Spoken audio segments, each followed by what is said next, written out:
Assalamualaikum warahmatullahi wabarakatuh. Halo semuanya, perkenalkan saya Zelsa Meja Nivia dari program Studi Pariwisata Universitas Brawijaya. Nah, di video kali ini saya akan membahas topik tentang analisis etika bisnis pariwisata pada Jatim Park Group yang berlokasi di Batu, Jawa Timur. Nah, sebagian besar dari kita pasti udah nggak asing lagi kan sama Jatim Park Group ini. Nah, grup ini tuh punya banyak destinasi wisata yang terkenal banget seperti Jatim Park 1, 2, 3, Museum Angkut, dan lain-lain. Nah, tempat-tempat tersebut tuh bukan hanya menarik dari sisi hiburan aja, tapi juga punya dampak besar terhadap ekonomi dan perkembangan pariwisata di Kota Batu. Tapi, kalau kita lihat dari sudut pandang etika administrasi, ada beberapa hal yang perlu jadi perhatian. Yang pertama nih, soal transparansi. Jadi sampai sekarang, Jatim Park tuh belum sepenuhnya terbuka dalam hal laporan keuangan dan pelaksanaan program tanggung jawab sosial atau CSR. Nah, padahal menurut Soekarno, prinsip etika administrasi menekankan pada akuntabilitas dan keterbukaan informasi kepada publik, khususnya ketika menyangkut pengelolaan yang berdampak langsung terhadap masyarakat.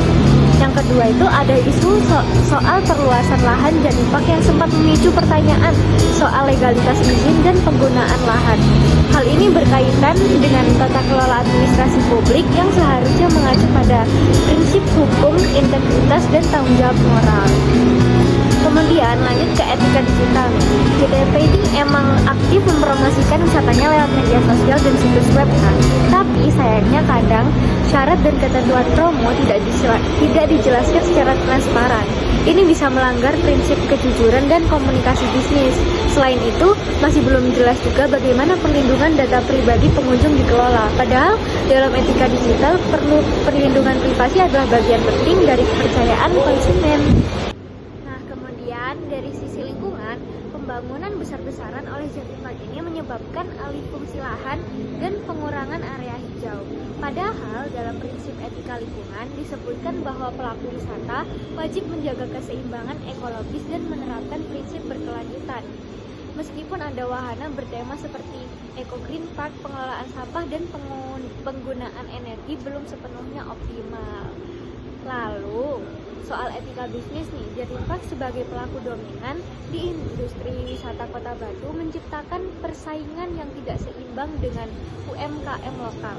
Dalam prinsip etika bisnis, setiap pelaku usaha idealnya saling menghormati ruang usaha dan memberikan kesempatan yang sama untuk berkembang.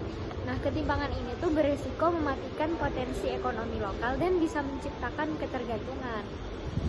Kemudian dari sisi budaya nih, Jatim Park memang mengangkat tema budaya lokal dalam beberapa wahana.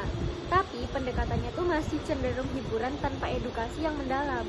Kalau terus dilakukan, ini bisa menyebabkan reduksi makna budaya. Sebaiknya perlibatan komunitas budaya lokal bisa membantu menjaga nilai-nilai otentik dan memperkaya pengalaman wisata. Nah, dari permasalahan-permasalahan tadi tuh, saya memiliki beberapa usulan. Yang pertama, Jatim Park itu bisa mulai menerapkan keterbukaan informasi publik termasuk laporan CSR yang transparan. Terus yang kedua, memperbaiki sistem kerja agar lebih manusiawi dan adil bagi pegawai. Kemudian yang ketiga, audit lingkungan perlu dilakukan secara berkala.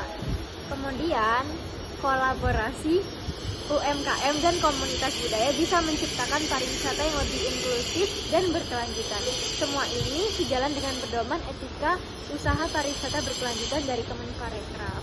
Demikian yang bisa saya sampaikan. Semoga kita sebagai mahasiswa pariwisata bisa lebih sadar akan pentingnya menjalankan bisnis dengan etika, tanggung jawab, dan keberlanjutan. Wassalamualaikum warahmatullahi wabarakatuh. Terima kasih.